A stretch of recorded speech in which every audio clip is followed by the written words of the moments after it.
नमस्ते। आसंतु श्री कल्किंकर एक सुंदर चमत्कार को सुनिबा।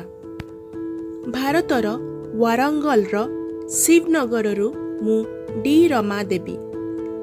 श्री कल्की आमा भगवान मो सहित एवं आम परिवार सहित बास करुछंती एवं दुखरू मुक्तिर आशीर्वाद प्रदान करुछंती। जेतेबेले आमे कोनोसी समस्यामूलक परिस्थितिर सम्मुखीन हेउ तत्क्षणात आमे श्री कल्की आमा भगवान को स्मरण करूँ एवं मूलमंत्र जप करूँ। श्री आमा भगवान को सहित मोर संपर्क सासू एवं ससुरंकर।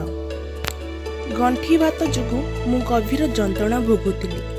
आमको किछि शुभ पूजा विधि विधान पाई एक सप्ताहर यात्रा करिवार थिला, किंतु गंठीवात जंत्रणा पाई एही यात्रा को नियमित भावे स्थगित करी करी प्रायतः 1 वर्ष बीतीगला।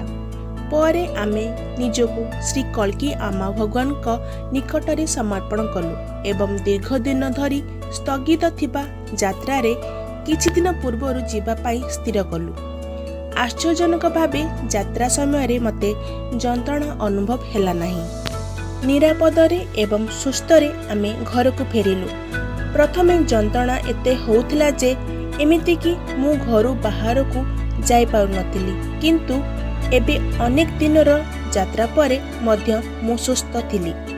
हे मोर प्रिय प्रभु श्री कल्की आमा भगवान, मो जीवन रे एमिति सुंदर अनुग्रह करिथिबारु आपनकु हृदयरु गभीर कृतज्ञता जणाउछि।